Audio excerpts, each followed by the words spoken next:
الميامين المنتجبين المكرمين الذين قال الله تعالى في حقهم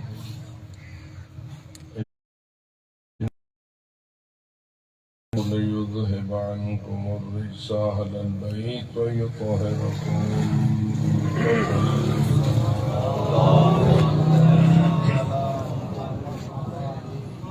ورحمة من يوم ظلمهم إلى أبد الآبدين.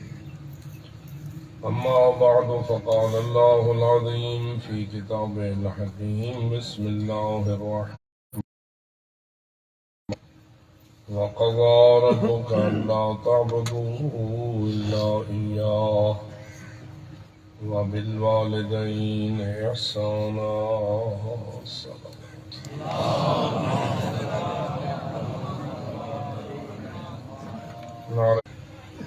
ارشاد العزت ہے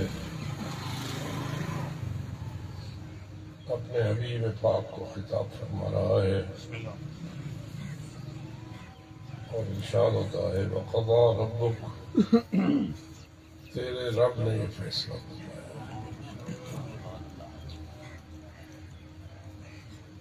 اس سے معلوم ہوا جو حبیب خدا کا رب ہے وہی پوری کائنات کا رب ہے. سورہ فاتحہ کی ابتدا میں فرمایا ہے الحمدللہ رب العالمین، اور اس آیت میں فرماتا ہے ربک. اس سے معلوم ہوا پاک پیغمبر کا جو رب ہے وہی پوری کائنات کا رب ہے،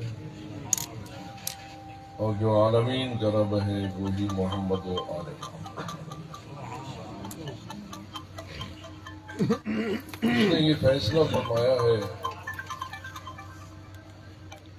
کہ میں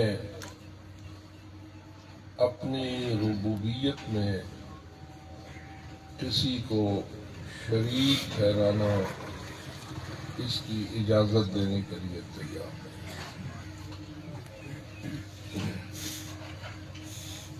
شرک ہر لحاظ سے قابل نفرت ہے،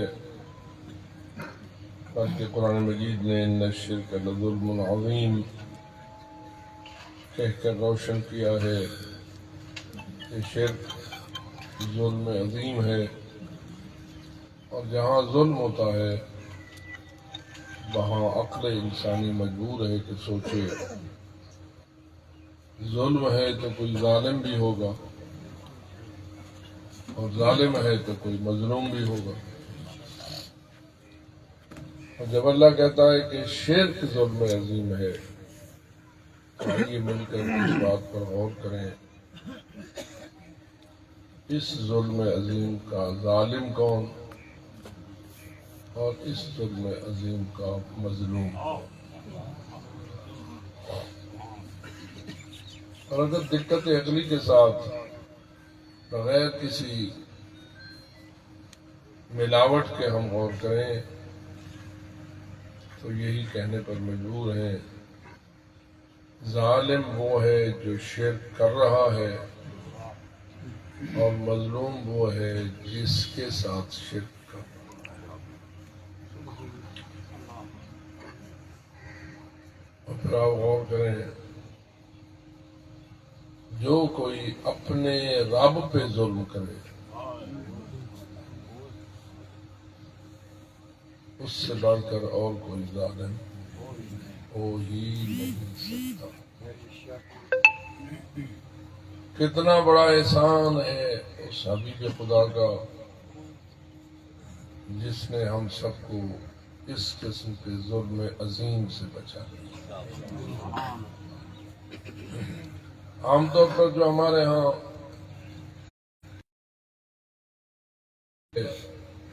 کسی کی زمین چھین لینا، کسی کا مال چھین لینا،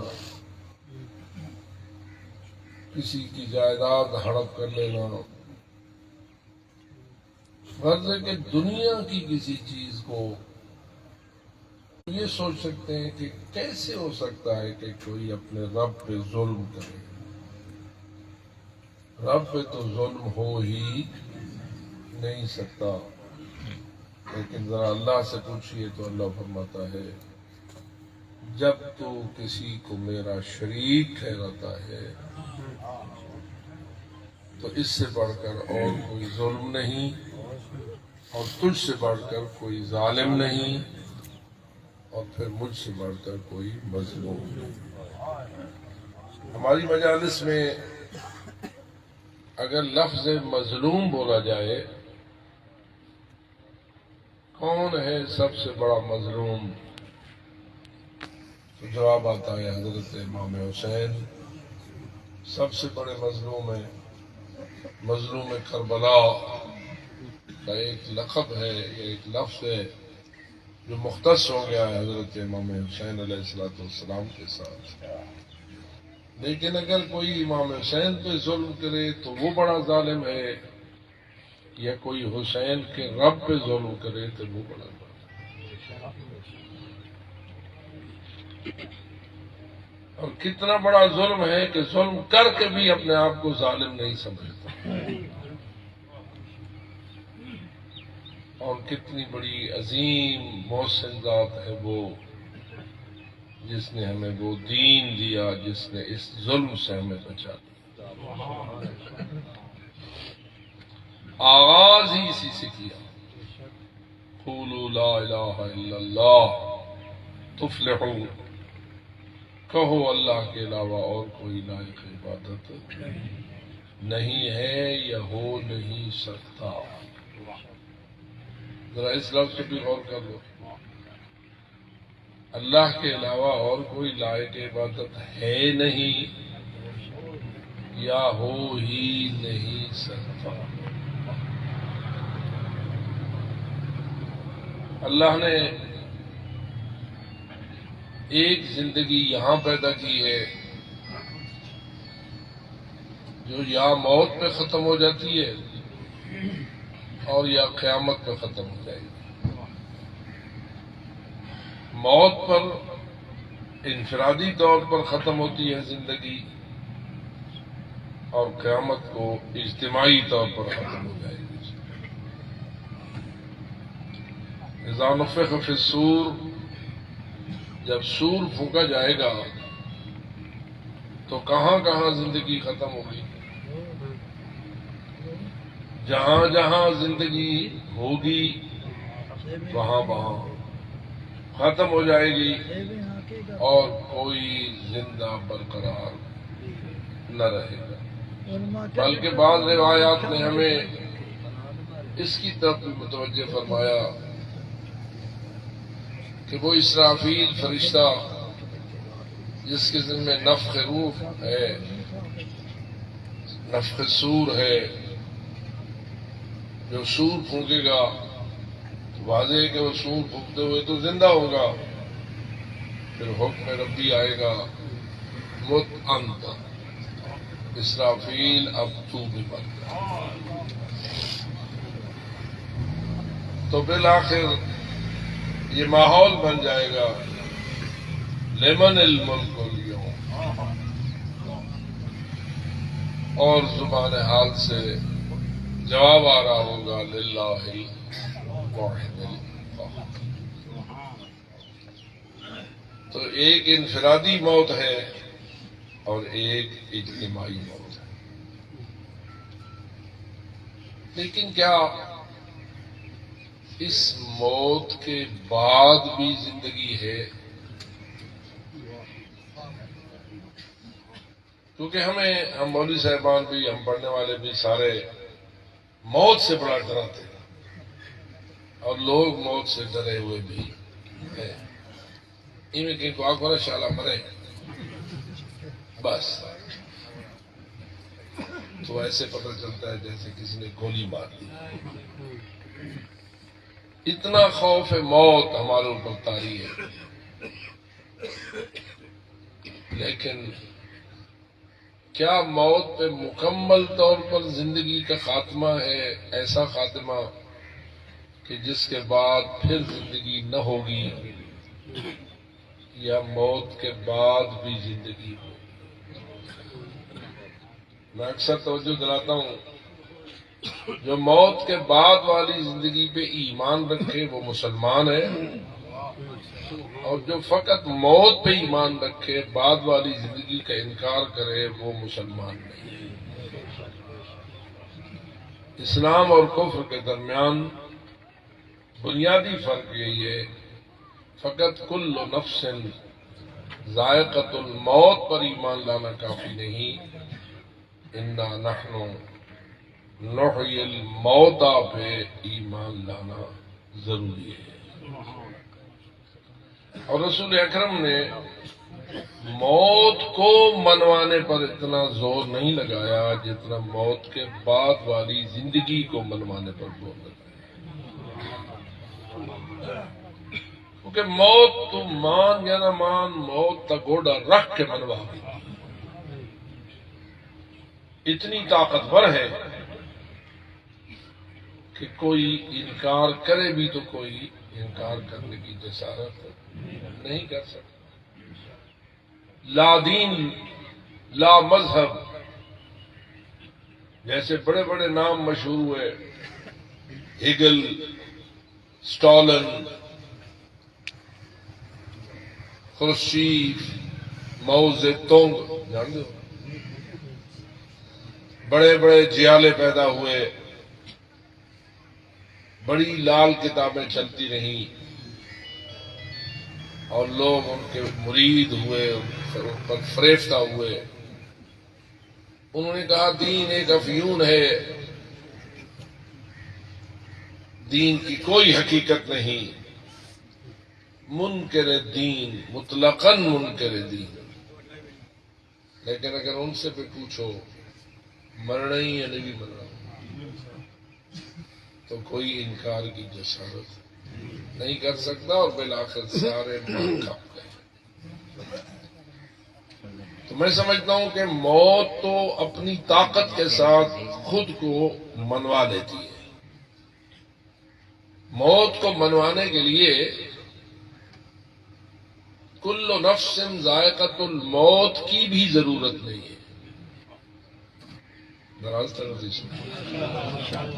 یہ تو ذات کا کرم ہے کہ اس نے ہمیں کل نفس ذائقۃ الموت کے ذریعہ اس حقیقت سے آشنا کر دیا ہے، ورنہ اگر کل نفس ذائقۃ الموت والی آیت نہ بھی نازل ہوئی ہوتی تو کیا موت کا انکار کرنے کی جسارت کوئی کر سکتا ہے؟ اصل رسول اکرم کی محنت کس چیز پر ہے؟ ان کا سب سے بڑا احسان کس پہ ہے؟ ذرا اس سورہ یاسین کے واقعے پر حضرت مسجد الحرام میں تشریف فرمائے، اپنے ماننے والوں کے ساتھ گفتگو فرما رہے ہیں۔ ایک عرب بدو کسی قبرستان سے کوئی بوسیدہ ہڈی ڈھونڈنے میں کامیاب ہو جاتا ہے۔ واضح ہے کہ ہڈی اگر بوسیدہ ہو جائے تو اس کی شکل تو ہڈی والی رہتی ہے، لیکن اس میں طاقت ہڈی والی موجود نہیں ہوتی۔ وہ ہڈی اٹھائے ہوئے پاک پیغمبر کے سامنے آ کے کھڑا ہو جاتا ہے۔ اب جس انداز میں اس نے حضرت سے بات کرنی تھی، مجھے اس کو ذکر کرنے کی ضرورت نہیں ہے، اس نے اپنے ملحدانہ انداز میں حضرت سے گفتگو کی، متوجہ کیا۔ حضرت اس کی طرف دیکھتے ہیں، اس نے اپنے ہاتھ پہ ہڈی رکھی ہوئی تھی، رسول اکرم کو متوجہ کر کے کہتا ہے، ہاتھ کو ہاتھ پہ رکھ کے مسلتا ہے۔ نتیجہ یہ نکلتا ہے کہ وہ ہڈی جو بوسیدہ تھی وہ ایک سفوف یا پاؤڈر کی شکل میں بدل گئی، کیونکہ بوسیدہ تھی، اس میں طاقت تو تھی نہیں۔ جب وہ پاؤڈر بن گئی، اس نے پھونکا مارا، وہ پاؤڈر بھی ہوا میں اڑ گیا اور اس کا کوئی ذرہ آنکھوں کے سامنے نہ رہا۔ اب وہ حضرت کو خطاب کر کے کہتا ہے، وَمَن يُحْيِي الْعِظَامَ وَهِيَ رَمِيمٌ، وَمَن يُحْيِي الْعِظَامَ وَهِيَ رَمِيمٌ، کون ہے جو ان ہڈیوں کو دوبارہ زندہ کر سکتا ہے، جبکہ اب یہ رمیم ہو گئی، سفوف ہو گئی، اڑ گئی، اس کا کوئی نام و نشان نہ رہا۔ کیا خیال ہے؟ یہ بندہ موت کے بعد والی زندگی پہ ایمان رکھتا تھا یا رد کرتا تھا؟ اور رد بھی اتنا کرتا تھا کہ پریکٹیکل طور پر اس نے حضرت کے سارے بیانات کو رگڑا پلانے کے لیے یہ سسٹم بنایا۔ دھوکہ دے گے، کچھ بھی نہ رہا تو کہا وَمَن يُحْيِي الْعِظَامَ وَهِيَ رَمِيمٌ، یعنی مطلب یہ ہوا کہ تو ہر روز یہ تبلیغیں کرتا ہے اور ساری دنیا کو منوانے کی کوشش کرتا ہے کہ موت کے بعد زندگی ہے، موت کے بعد زندگی ہے۔ یہ ایک ایسی زندگی ہے، کون زندہ کر سکتا ہے؟ رے تک نہیں، ہماری اپنی سرائٹی میں کچھ بھی نہیں رہا۔ مَن يُحْيِي الْعِظَامَ، کون ان کو زندہ کرے گا؟ اب رسول اکرم نے اس کا جواب دیا جو بذریعہ وحی رسول اکرم پہ نازل ہوا، اور آج تک قرآن مجید میں وہ لفظ موجود ہے، یحییھا الذی انشأھا اول مرہ قل، اے میرے حبیب اس کو جواب دو، وہی دوبارہ زندگی دے گا جس نے پہلے دی۔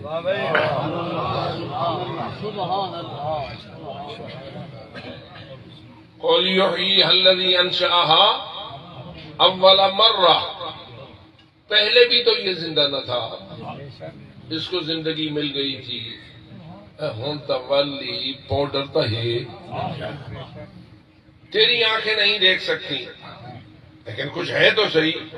مثلا میں آپ کو مثال دے کے سمجھانے کی کوشش کروں گا، یہ جس ٹینٹ کے نیچے آپ تشریف فرمائے، اس کے نیچے ہمیں کوئی ذرات نظر نہیں آ رہے،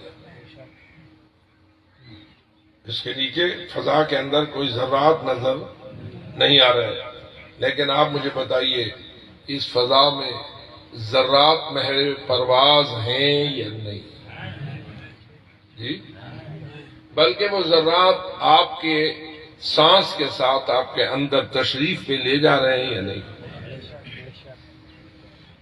اور آج کل بڑا بحث ہے، ماحول کو گندگی سے بچاؤ، ماحول میں اس قسم کی چیزیں نہ رہنے دو، آلودگی ختم کرو، یہ کرو وہ کرو، بہت بڑا بین الاقوامی ایشو ہے۔ تو کیا ماحول میں فضاؤں میں ذرات نظر تو نہیں آتے، ہوتے ہیں یا نہیں؟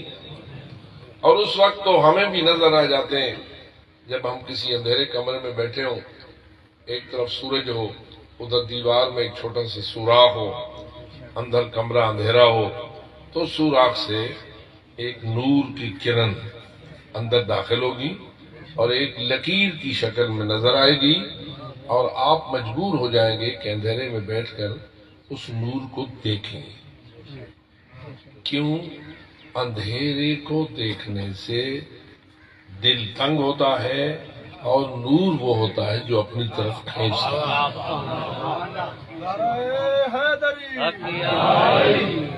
نور وہ ہوتا ہے جو اپنی طرف کھینچتا ہے۔ پتہ نہیں رسول اکرم کو اللہ نے نور کیوں فرمایا ہے، یا محمد و آل محمد کو اللہ نے نور کیوں قرار دیا ہے، اول ما خلق اللہ نوری کیوں فرمایا ہے؟ شاید اس کی ایک وجہ یہی ہے کہ یہ ہستیاں وہ ہیں جن کو اللہ نے ایسے کمالات سے نوازا ہے کہ یہ خود بخود کمال اپنی طرف جذب کرتا ہے۔ اور جو علی کے علی ہونے کے باوجود علی کی طرف جذب نہ ہو تو پھر مجھے کہنا پڑے گا اس کی فطرت میں فرق آ گیا، اس کی انسانی فطرت ہی بگڑ گئی ہے۔ اگر اس میں انسانی فطرت اپنے صحیح معنی میں موجود ہوتی تو محمد و آل محمد تو نور ہے، قرآن نور ہے، اس کا اپنی طرف جذب کرنا اس کی حقیقت ہے، اس کی فطرت ہے۔ اس لیے جو حضرات محمد و آل محمد کے نور کو اپنے قلب میں محسوس فرماتے ہیں بآواز بلند صلی اللہ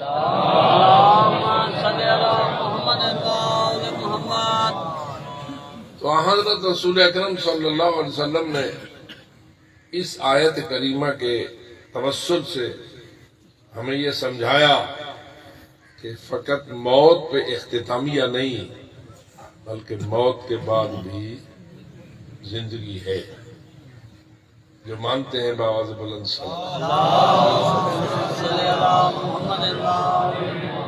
اب جب آپ موت کے بعد والی زندگی پہ ایمان رکھتے ہیں تو ذرا مجھے یہ بھی فرمائیے وہ زندگی کتنے سال کی ہے؟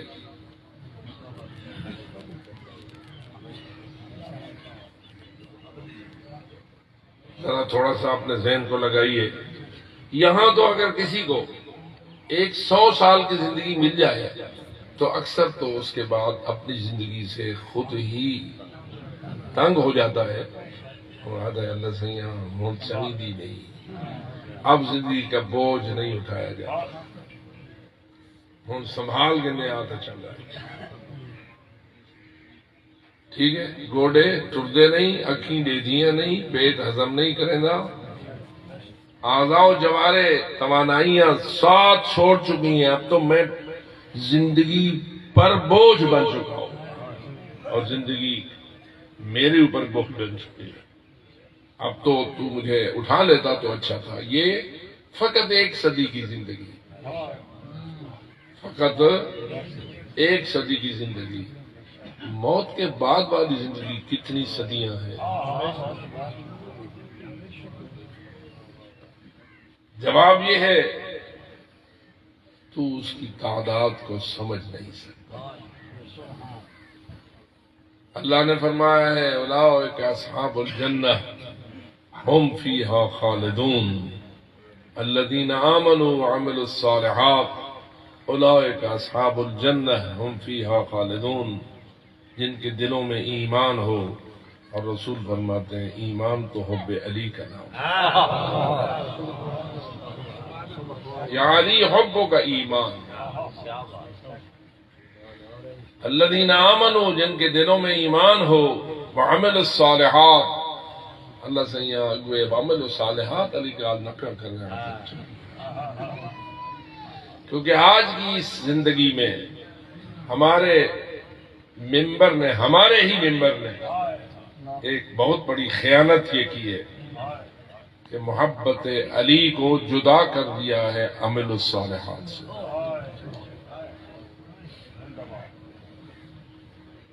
علی کا محب ہو اس کی منت کرنی پڑے کہ نماز پڑھ،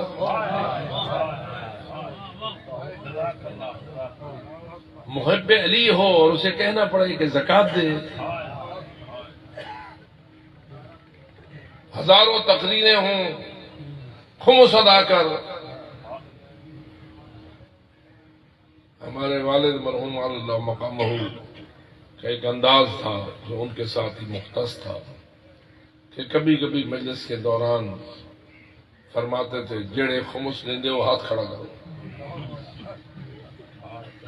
میں نہیں کہتا، میرے اندر یہ جرت نہیں ہے، لیکن اتنا تو کہتا ہوں ذرا اپنے سینے میں جھانک تو صحیح. اگر تجھے کہہ دے خود علی ہی کہہ دے کہ خمس دیتا ہے یا نہیں اور ہاتھ کھڑا کر، تو کیا تو ہاتھ کھڑا کرنے کے لائق ہے؟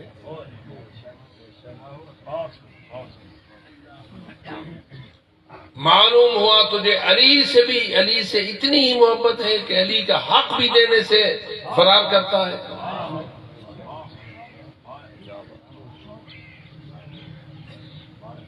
ہاں یہ میں کہہ سکتا ہوں تجھے اس مال سے زیادہ محبت ہے جس کو بچانے کی کوشش میں اور سمجھتا ہے کہ میں فقط نعرہ حیدری لگا کر جنت لگ ویسا. ہمارا بہت سارے مقررین کا یہ انداز ہوتا ہے مار نعرہ تے پا. ہاں نعرہ پار کرتا ہے پر شرط کے ساتھ عمل الصالحات بھی، واجبات کی پابندی بھی ہو، محرمات سے اجتناب بھی ہو، اگر غلطی ہو جائے تو توبہ بھی ہو، اور معافی مانگنے میں کوئی ہچکچاہٹ نہ ہو. سیکھنا ہے معافی تو حضرت حر سے سیکھنا. جب پشیمانی اور ندامت حضرت حر کے قلب پہ سوار ہوئی تو راوی کہتا ہے میں دیکھ رہا تھا حر کی ٹانگیں کانپنے کھڑا تو یزیدی فوج کے اندر ہے، تازہ نکلا ہے چیف کمانڈر کے خیمے سے. چیف کمانڈر عمر ابن سعد تھا، اور یہ بھی تو ایک کمانڈر ہی تھا، اور بھی ایک دستے کا کمانڈر ہی تھا. لیکن گیا عمر ابن سعد کے خیمے میں، کہنے لگا کیا جنگ ہوگی؟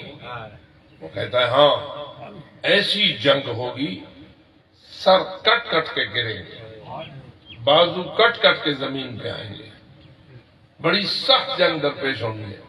گویا وہ ایک چیف کمانڈر ہونے کے ناطے سے اپنے ماتحت کمانڈر کو زیادہ جری کرنا چاہتا تھا، اس کو اور جذبات دلانا چاہتا تھا. لیکن ہور میں تو چونکہ تھوڑی سی تبدیلی آ چکی تھی، اس کے قلب پہ تو پشیمانی غالب آ رہی تھی. کہتا ہے کیا یہ نہیں ہو سکتا کہ بغیر جنگ کے مسئلہ حل ہو جائے؟ کیونکہ مسئلہ تو تھا نا یزید کی بیعت کا. امام حسین بیعت سے انکاری تھے اور یزید ساری فوج کو بھیج چکا تھا اس لیے کہ وہ بیعت کرائے یا جواب میں سر آئے. کیا مسئلہ بغیر اس کے حل نہیں ہو سکتا؟ تو عمر ابن سعد کہتا ہے، اب تھوڑا سا وہ بھی اپنی ٹون بدلتا ہے اور کہتا ہے حر کیا کیا جائے، تیرا امیر جو قتل حسین سے کم تر پہ راضی نہیں ہے، تیرا امیر جو قتل حسین سے کم تر پہ راضی نہیں ہے تو پھر جنگ تو ہونی ہے.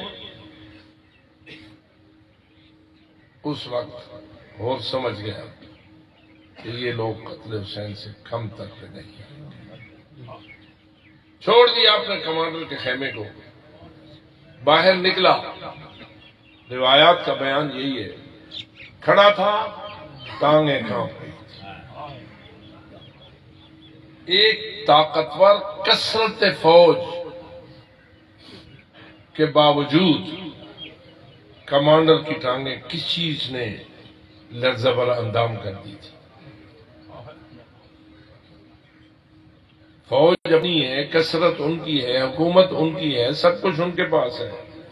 سامنے تو مٹھی بھر ایسے جوان ہیں کہ جن میں سے جنگ کرنے والوں کی تعداد تو بالکل معمولی سی ہے. جنگی فارمولے اور عسکری قوانین کے مطابق جنگ ہوتی اتنی بڑی نظر نہیں آتی، لیکن اس کے باوجود اور کی ٹانگیں کانپ رہی ہیں. میں آپ سے پوچھتا ہوں یہ کون سی چیز تھی جس نے کثیر فوج کے کمانڈر کو لرزہ پر اندام ہونے پہ مجبور کر دیا؟ کوئی اسلحے کی قلت نہ تھی، کوئی جوانوں کی کمی نہ تھی، کسی لحاظ سے کوئی کمی اس فوج کے اندر موجود. طاقت ان کے پاس تھی جیسے آج کل امریکہ کے پاس ہے، طاقت ان کے پاس تھی جیسے آج کل اسرائیل کے پاس ہے، اور کوئی کمزوری اپنے اندر بظاہر نظر نہیں آتی تھی. تو آئیے لوگوں غور کرو، غور کو کس چیز نے کانپنے پہ مجبور کر دیا؟ اس کو کہتے ہیں اپنے کیے پہ ندامت، اپنے کیے پہ پشیمانی. یہ ہے آخرت پہ یقین، یہ ہے آئندہ زندگی پر ایمان. جب اس نے کہا میں تو تجھے کوفے کا سب سے بڑا جنگجو سمجھتا ہوں، تیرے برابر کا کوئی بہادر شخص نہیں ہے پورے کوفہ میں، تو کس وجہ سے لرزہ پر اندام ہو رہا ہے؟ تو حر کے جواب کا مفہوم یہ بنتا ہے میں جنگ سے نہیں ڈر رہا، میں دیکھ رہا ہوں آگے دو راستے ہیں، ایک جنت کو جا رہا ہے، ایک جہنم.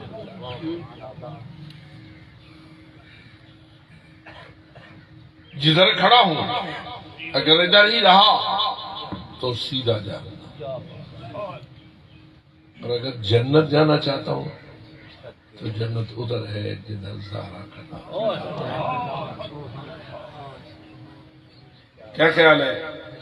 یہ کس چیز کا یقین ہے جو حر کو بلوا رہا ہے؟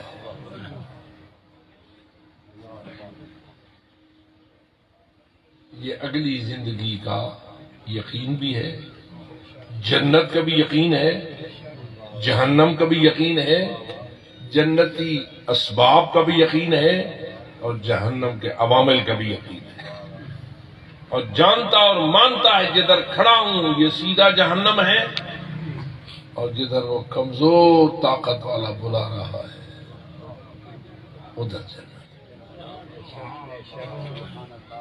مبارک ہو اس شخص کو جس کے دل میں حسین بستا ہے۔ آبائی مذہب کو چھوڑ دو، میرا مذہب میرے بابے والا ہے، چھوڑ دو۔ بہت سارے بابے تھے جو رسول اکرم کے زمانے میں سارے مشرک تھے۔ یہ شخص کون تھا کہ جو ہڈی کو اٹھا کر رسول اکرم کے سامنے پیس رہا؟ اب مجھے بتائیے، جب رسول اکرم نے سب سے پہلے قولوا لا الہ الا اللہ تفلحوا کا نعرہ بلند کیا، اس وقت مکہ مکرمہ میں شرک ہی شرک تھا یا نہیں؟ اتنا غالب شرک تھا کہ اللہ کا گھر بتوں سے بھر دیا گیا۔ وہ گھر جو اللہ نے اپنی توحید اور عبادت کے لیے حضرت ابراہیم اور اسماعیل کے ہاتھوں سے بنوایا تھا، اسی گھر کے ماحول میں بسنے والے سارے ہی مشرک ہو چکے تھے۔ کیا ظلم عظیم کر رہے تھے یہ نہیں؟ ظلم عظیم ہو رہا تھا، اور سوائے محمد مصطفیٰ کے کوئی نہ تھا۔ نتیجہ یہ ہوا کہ جب کہا رسول اکرم نے تو سوائے 10 سال کے بچے کی طرف سے حمایت کی اور کسی نے حمایت نہ کی۔ اور رسول اکرم کا جو پہلا خطاب ہے دعوت ذو العشیرہ میں، وہ بھی سارے سمجھدار لوگ غور سے پڑھتے ہیں۔ انی ادعوکم الی کلمتین خفیفتین علی اللسان ثقیلتین فی المیزان، میں تمہیں 2 ایسے کلموں کی دعوت دے رہا ہوں جو بولنے میں انتہائی ہلکے ہیں لیکن تولنے میں سب سے زیادہ بھاری۔ تولے جائیں تو ان کا ہم وزن کوئی شے نہیں، بولے جائیں تو کوئی اتنے بڑے وزن ہلکے ہیں، بالکل خفیف ہیں، لیکن میں تمہیں نوید دیتا ہوں، اگر تم ان 2 کلموں کو مان لو گے تو تم نہ فقط یہ کہ اس دنیا کی حکومت کے مالک بن جاؤ گے، آخرت میں جنت بھی تمہاری ہوگی۔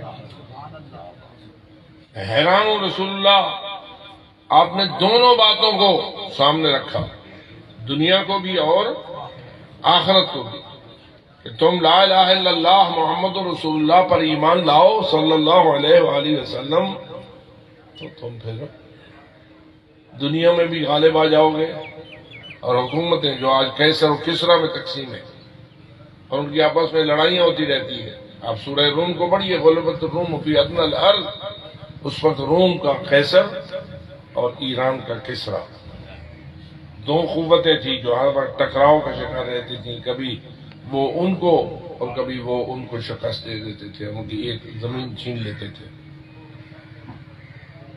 درمیان میں کھڑے تھے بدو عرب جو قبائلی شکل میں مکہ مکرمہ میں موجود تھے،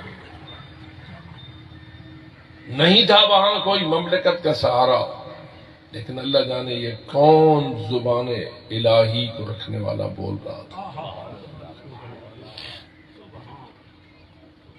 کیا خیال ہے، شک کیا جا سکتا ہے اس ہستی کے اللہ کے پیغمبر ہونے میں؟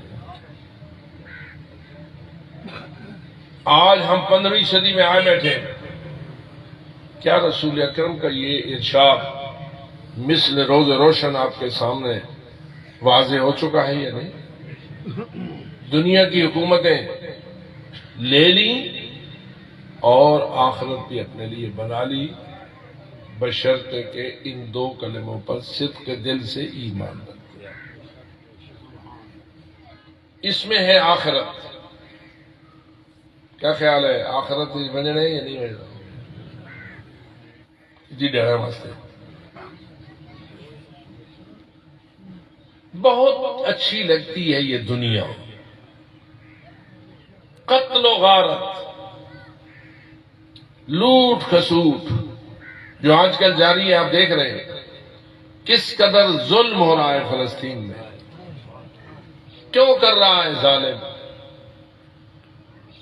دنیا بڑی پیاری ہے، دنیا کی زندگی کی بڑی اہمیت ہے، لیکن کتنا عظیم محسن ہے وہ ذات جس نے ہمارے دل میں دنیا سے بڑھ کر آخرت کی محبت پیدا کی، جس آخرت کو آپ نے دیکھا نہیں، جس آخرت کی آواز آپ نے سنی نہیں، جس آخرت کی خوشبو آپ نے سونگھی نہیں، جس آخرت کو آپ نے ذائقتاً چکھا نہیں، اور جس آخرت کو آپ نے مس نہیں کیا۔ آپ کے ظاہری حواس خمسہ جو باعث یقین ہے اس دنیا میں، یقین ہوتا ہے آنکھوں سے دیکھ کر، یقین ہوتا ہے کانوں سے سن کر، یقین ہوتا ہے زبان سے چکھ کر، یقین ہوتا ہے ناک سے سن کر، یقین ہوتا ہے بدن کے ذریعہ مس کر کے۔ ان حواس خمسہ کو اللہ نے وسیلہ یقین بنایا ہے انسان کے لیے، لیکن عجیب ہے ایک آخرت بنائی ہے جس کو ان حواس خمسہ کے دائرے سے باہر کر دیا۔ نہ آنکھیں دیکھیں، نہ کان سنیں، نہ زبان چکھے، نہ ہاتھ مس کرے، خود جاتے ہو قبرستان میں دفن کر کے آ جاتے ہو، کچھ پتہ چلتا ہے بعد کو اس مدفون کے ساتھ کیا ہوا؟ ہمارے حواس خمسہ ادراک نہیں کر سکتے، بلکہ بعض اوقات تو یہ بیان کیا گیا ہے کہ سائنسی ایجادات جو آج کل کے ویڈیوز اور یہ چیزیں ہیں، اگر یہ بھی آپ لحد کے اندر لگا دو، ایک ٹیپ ریکارڈ لگا دو یا ایک کیمرہ سیٹ کر دو، تو کیا جو کچھ اندر ہوتا ہے اس کیمرے میں آ سکتا ہے؟ کیوں؟ اس کا مطلب یہ ہوا کوئی ذات ہے جس نے دنیا و آخرت کے درمیان ایک حجاب بنا دیا، اور دنیا والے آخرت کی طرف کراس نہیں کر سکتے۔ نہ آنکھیں ان کے مناظر کو دیکھ سکتی ہیں، نہ کان ان آوازوں کو سن سکتے ہیں، نہ ناک اس کی کوئی خوشبو و بدبو سن سکتا ہے، نہ چکھی جا سکتی ہے، حواس خمسہ کے ادراک سے باہر ہے۔ بس معلوم ہوا وہ شخص مومن ہے جو محمد مصطفیٰ کی زبان پہ یقین رکھتا ہے۔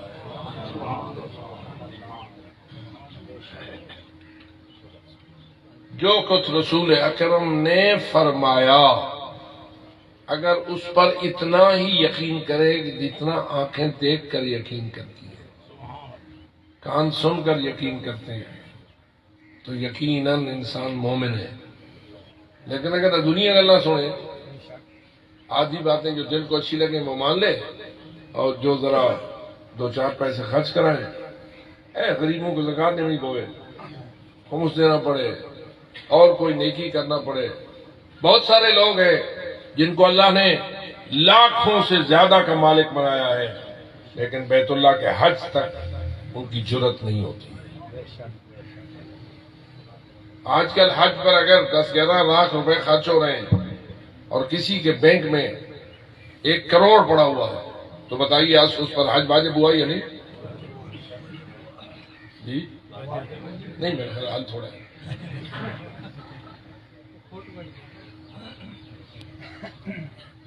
دس حجوں کا مالک ہے، 10 حج پر خرچ ہونے والی رقم کا مالک ہے، لیکن زمینوں پہ زمینیں خرید رہا ہے، ایم این اے بننے پہ خرچ ہو رہا ہے، ایم پی اے بننے پہ خرچ ہو رہا ہے، اس وزیر کو راضی کیا جا رہا ہے، اس کی خوشامد کی جا رہی ہے، سارے پیسے ادھر خرچ ہو رہے ہیں، اللہ کے راہ پر، اس کے بیت اللہ کی زیارت پر خرچ نہیں کرتا، پھر کہتا ہے میں بڑا مومن ہوں۔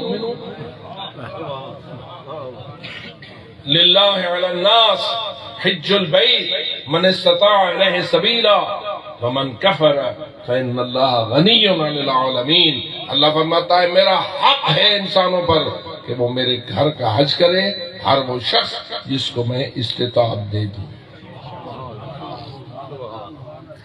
ومن کفر، اور جو اس کے باوجود منکر ہو جائے یعنی حج نہ کرے، تو میں کوئی تیرا محتاج نہیں ہوں.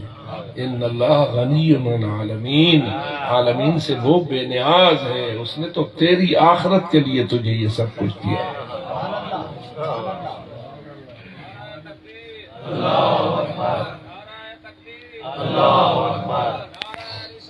یا رسول اللہ، یا رسول اللہ، یا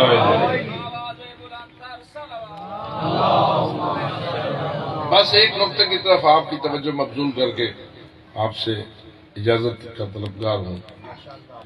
نیکیاں فقط انسان کی اپنی آخرت کی آبادی تک محدود نہیں ہیں، بلکہ نیکیاں بسا اوقات والدین کی نیکی بچوں کے لیے بھی باعث خیر و برکت بن جاتی ہے. پھر دوہراتا ہوں، نیکی کرتا ہے باپ، نیکی کرتی ہے ماں، لیکن اس کا فائدہ اولاد کو ہوتا ہے ان کی زندگی. اس کی قرآنی مثال واقعہ یاد ہے آپ کو، قرآن مجید میں حضرت خضر اور حضرت موسیٰ کا بڑا مشہور واقعہ ہے کہ دونوں بزرگان اکٹھے ہوئے اور حضرت موسیٰ کو اللہ نے حکم دیا تھا وہ مجمع البحرین پہ جا، وہاں میرے عبد صالح ہے اس سے کچھ سیکھ. عبد صالح سے سیکھنے کی بات تھی. حضرت موسیٰ وہاں پہنچ گئے، آگے وہ عبد صالح حضرت خضر تھے، سیکھنے کی بات کی. وہ کوئی ایسا مستغنی تھا، انک لن تستطیع معی صبرا، تیرے اندر طاقت ہی نہیں ہے کہ تم میری بات کو برداشت کر سکے. بھائی کون کھڑا ہے؟ حضرت موسیٰ صاحب تورات، رسول من الرسل، صاحب معجزہ. ایک ڈنڈا پھینکتا ہے تو اژدہا بن جاتا ہے، ڈنڈا مارتا ہے تو سمندر میں راستے بن جاتے ہیں. تو چھوٹا سا معجزہ ہے، معجز نما بھی ہے، صاحب کتاب بھی ہے، صاحب شریعت بھی ہے. جیسا کہ آپ سارے اس بات پر ایمان رکھتے ہیں کہ اللہ نے 1,24,000 نبی بھیجے، ان میں سے 313 کو رسول بنایا، ان 313 میں سے 5 اولو العزم بنائے، ان 5 اولو العزموں سے ایک کا نام ہے موسیٰ کلیم اللہ. وَكَلَّمَ اللَّهُ مُوسَىٰ تَكْلِيمًا. اب وہ کھڑے ہیں حضرت موسیٰ اور حضرت خضر کیا کہہ رہے ہیں؟ اِنَّكَ لَن تَسْتَطِيعَ مَعِيَ صَبْرًا. سیکھنے کی بات کرتے ہو تو میرے پاس جو کچھ ہے آپ کے پاس طاقت ہی نہیں ہے کہ آپ اس پہ صبر کر سکیں. آگے جواب میں کہتے ہیں کوشش کرنا. چلو ٹھیک ہے، ایک شرط ہے، جو کچھ میں کرتا جاؤں سوال نہ کرنا. میں سارا واقعہ نہیں دہرانا چاہتا، فقط آخری حصے پر آپ کی توجہ مبذول کرتا ہوں اپنے اس استدلال کے لیے جو میں نے آپ کی خدمت میں عرض کیا. دونوں بزرگیں چلتے چلتے کشتی توڑی، ایک بچے کو قتل کیا، تھک گئے اسے.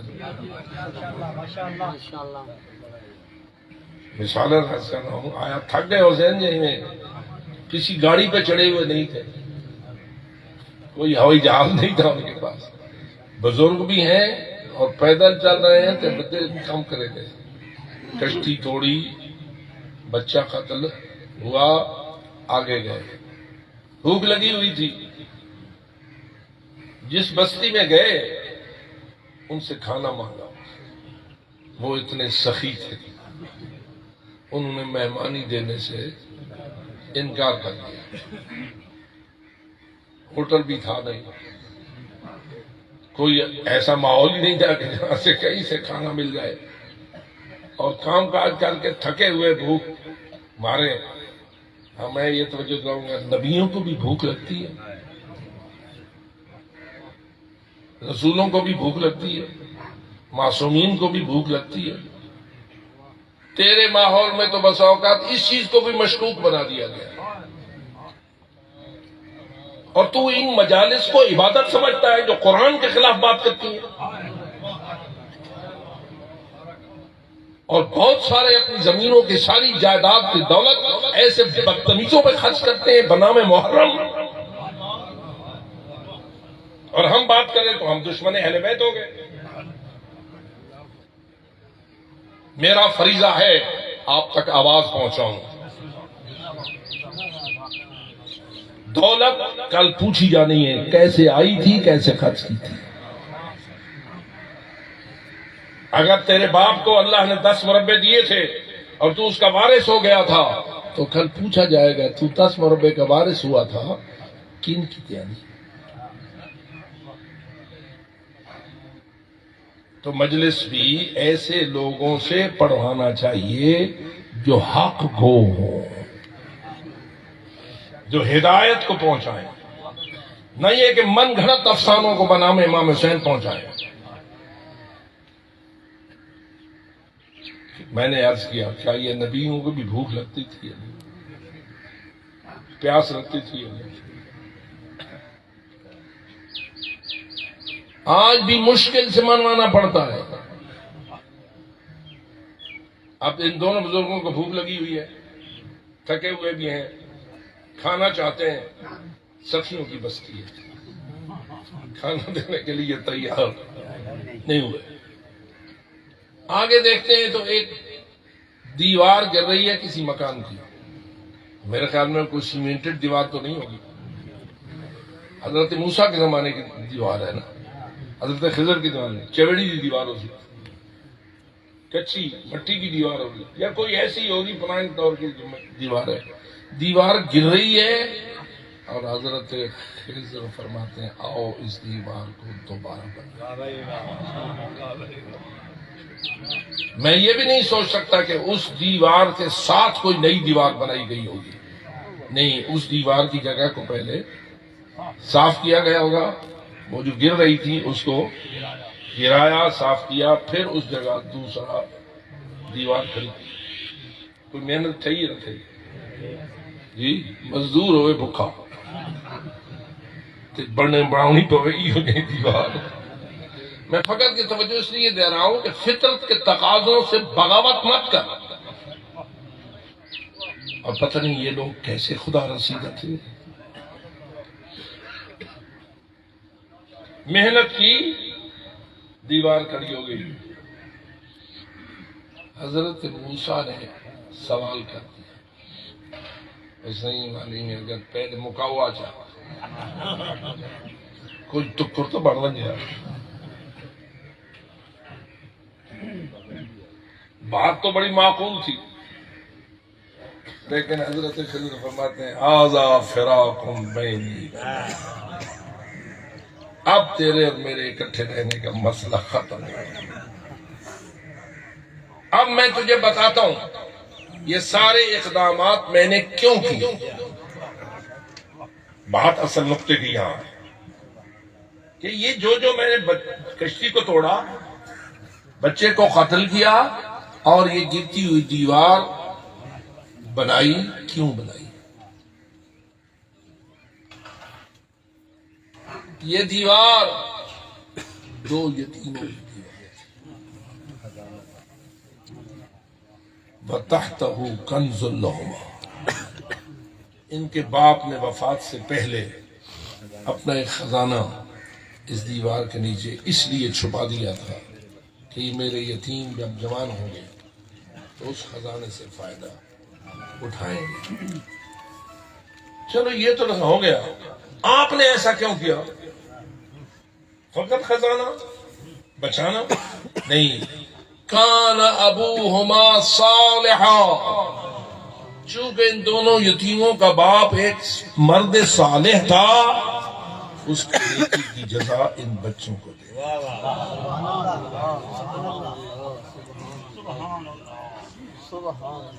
جو جملہ میں نے آپ کی خدمت میں بطور نصیحت عرض کیا، والدین کی نیکیاں اولاد کو بھی فائدہ دیتی ہیں، اور اس فائدے کے لیے اللہ اپنے نبیوں کو سے تقاضا کرتا ہے، تم محنت کرو، مزدوری کرو، تھوڑے بھوکے ہو وہ۔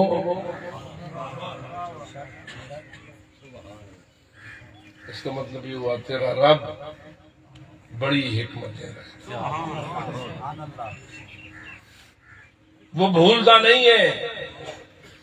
ہو سکتا ہے تیرے باپ کا حج تیرے لیے مفید ہو جائے، ہو سکتا ہے تیرے باپ کی یتیم پروری تیرے لیے مفید ہو جائے، ہو سکتا ہے اس کی اور کوئی نیکی تیرے کام آ جائے۔ تو خود نیک نہ بھی ہو، اللہ تیرے اوپر احسان کر دے اس لیے کہ تیرا باپ صالح ہے۔ یہ جملہ خاص طور پر نوٹ کرنے کے لائق ہے، کان ابوہما صالحا، چونکہ ان دونوں یتیموں کا باپ جو تھا وہ صالح تھا، نیک تھا، عمل الصالحات پہ عمل کرتا تھا، تو گویا میں نے اپنے طور پر خود سے نہیں کیا، یہ مجھے میرے رب کا حکم ہے۔ حضرت خضر گویا یہی فرما رہے ہیں نا، میں نے جو کچھ کیا ہے یہ اپنی مرضیوں سے نہیں کیا، یہ میرے رب کے حکم کے تحت ہوا ہے۔ یعنی رب نے حکم دیا ہے کہ ان یتیموں کے خزانوں کو اس طرح بچاؤ، اس لیے کہ ان کا باپ صالح ہے۔ ہو سکتا ہے تیری زمین میں بھی تیل کا کنواں نکل آئے، بشرطے کہ تیرے بزرگان صالح ہوں، اور تو اگر صالح بنے گا تو تیری اولاد کو فائدہ ہوگا، اگر وہ صالح بنے گی تو ان کی اولاد کو فائدہ ہوگا۔ لہذا مربع بنانے کی اتنی فکر نہ کر، صالح بننے کی فکر کر۔ فیکٹریاں لگانی اپنی اولاد کے لیے اور خزانے بنانے اپنی اولاد کے لیے یہ اتنے مؤثر نہیں ہیں جتنا اللہ کی تابعداری مؤثر ہے۔ اللہ نے اپنی تابعداری میں بھی بڑی تاثیر رکھی ہے۔ وَنَكْتُبُ مَا قَدَّمُوا وَآثَارَهُمْ، ہم ہر چیز کو نوٹ کر لیں۔ خداوند تعالی ہم سب کو اللہ کی اس نصیحت پر عمل کرنے کی توفیق عطا۔ آج تک جو فیض کربلا کا ہے اس کا کوئی ثانی نہیں۔ ایک باپ کرتا ہے نیکی پہ عمل اپنے بچوں کے لیے، کیا کر دیا زہرا،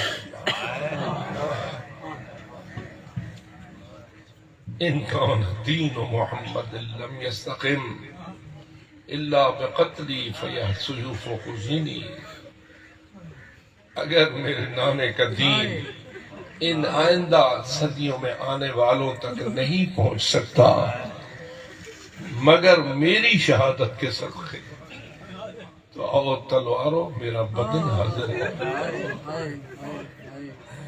ٹکڑے کر دو میرے، میں اپنے بدن کے ٹکڑے تو کیا گھوڑوں کے پاؤں کے نیچے پامال ہونا بھی برداشت کر لوں گا،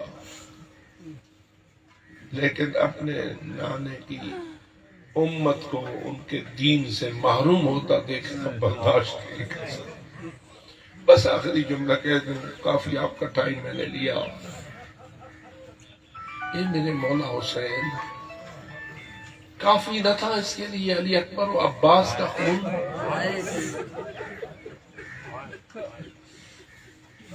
کیا ہماری ہدایت کے لیے، ان نسلوں تک دین حق کو پہنچانے کے لیے کافی نہ تھا؟ 4 بیٹے تھے حضرت ام البنین کے، یہ جتنے جوانان تھے کیا ان کا لہو کافی نہ تھا کہ آپ اپنی بہنوں کو بھی لے چلے؟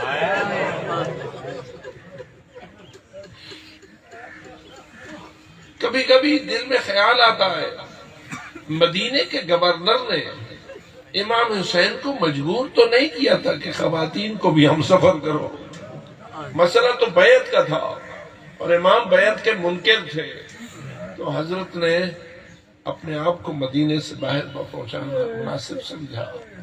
لیکن یہ میرے مولا، جب آپ چلے مدینہ سے تو جوانوں کو لے کے چلتے نا، پردہ لے کے کیوں جا رہے؟ زہرا جائیوں کو لے کر کیوں جا رہے؟ حضرت کا یہ لے جانا وہ اب بتا رہا ہے مجھے اپنا مشن مکمل ہوتا نظر نہیں آتا۔ بے شک علی اکبر شہید ہو جائے، بے شک عباس شہید ہو جائے، بے شک میں خود شہید ہو جاؤں، مشن مکمل اس وقت ہوگا جب ہاتھوں میں رسیاں پسے گردن ہاتھ بندھے ہوئے ہوں گے، کوفہ و شام کے بازار ہوں گے، دربار ہوں گے، ہم اس میں رسول زادیاں اونٹوں پہ بندھی ہوئی چڑھی ہوئی ہوں گی اور چھتوں پہ کوفے کی عورتیں چڑھی ہوئی ہوں گی، اور ایک عورت بیوی سے پوچھے گی من ای الاسارا انتن، یہ حال جو تمہارا ہے مجھے بتاؤ تو صحیح، تم کس قبیلے سے تعلق رکھتی ہو، کس خاندان سے تعلق رکھتی ہو؟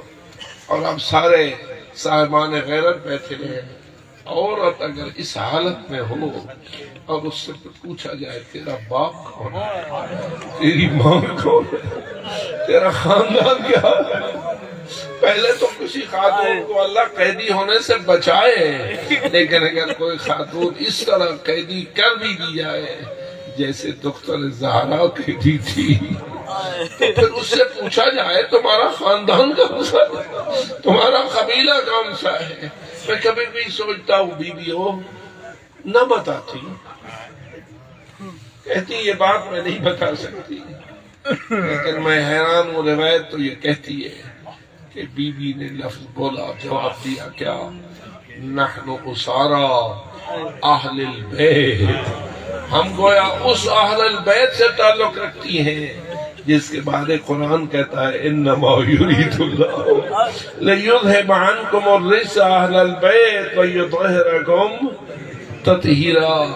اب بتا خاندان میں بے مثل خاندان کی خاتون ہو اور وہ رسیوں میں جکڑی ہوئی ہو، اونٹ پہ قیدی ہو، فقط اونٹ پہ قیدی نہ ہو بلکہ ایک وقت وہ آ جائے جب دربار میں کھڑی ہوئی ہو، تخت پہ ابن سعاد ہو، سر پہ اس کے سونے کا تاج ہو، بدن پہ ریشم کا لباس ہو، اور اس کے پاس ایک بندر بٹھایا ہوا ہو جو سدھایا گیا ہو، اور سامنے دشت میں زہرا کے لال کا کٹا ہوا سر رکھا ہوا ہو، اور وہ ملعون اپنے ہاتھ میں لیے ہوئے چھڑی ان کے دندان مبارک کی ہتک کر رہا ہو، اور زید ابن ارقم کھڑا ہو جائے اور کہے ہٹا لے یہ چھڑی ان دندان مبارک سے، میں نے ان آنکھوں سے دیکھا ہے کہ رسول اعظم اس کے بوسے لیتے لیتے تھکتے نہ تھے،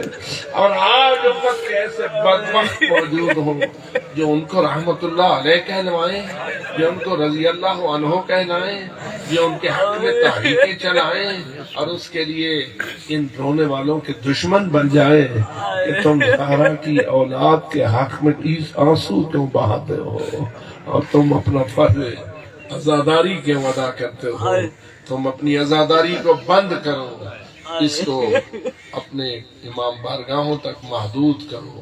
لیکن اے بدبختو، ہم اگر امام بارگاہوں سے باہر آ کر یا حسین کہتے ہیں، اپنے لیے کم تمہارے لیے زیادہ کرتے ہیں، تم کو سمجھانا چاہتے ہیں کہ حسین کیا تھا، تمہیں بتانا چاہتے ہیں کہ حسینیت کیا ہے، اور اگر تم ہماری عزاداری کے دشمنی کرو گے تو سوائے یزیدیت کے اور کچھ نہ رہے گا، اور یزیدیت ہی تمہارے تمام امور پہ غالب آ جائے گی۔ ہم تمہیں یزیدیت کی سیاہ اتھاہ گہرائیوں سے بچانے کے لیے اپنے سینے پہ ہاتھ مارتے ہیں، اور ہم تمہیں بتانا چاہتے ہیں کہ شہادت امام حسین کی کیوں تھی، اور بیویوں کی یہ قید کیوں تھی، اور یہی وہ جملہ ہے جو بی بی طاہرہ نے یزید کی بکواسات کے باوجود سامنے کہا تھا یا یزید کید کیدک وسع سعیک وجاہد جہدک یا نسبک، اے یزید جتنی کوشش کرتا ہے کر، جتنی مکاریاں کرتا ہے کر، جتنی چالیں چلتا ہے چل، جتنی سازشیں کر سکتا ہے کر، لیکن میں بھی اپنے اللہ کی قسم کھا کے کہہ رہی ہوں سب کچھ ناکام ہو جائے گا اور بچ جائے گا تو میرے نانے کا دین بچ جائے گا۔ واللہ لا تمحو ذکرنا ولا تمیت وحینا، تو کبھی ہمارے نانے کے دین کو مٹا نہیں سکے گا اور تو کبھی ہمارے ذکر کو ختم نہ کر سکے گا۔ اس لیے ذکر امام حسین اور ذکر آل حسین کا تذکرہ ہمارا آئین ہے، ہمارا دین ہے، ہمارا فرض منصبی ہے۔ ہم اس سے نہ کبھی پیچھے ہٹے ہیں نہ ہٹیں گے۔ سر کٹ تو سکتا ہے لیکن پیچھے ہٹ نہیں سکتا۔ آخر دعوانا ان الحمدللہ۔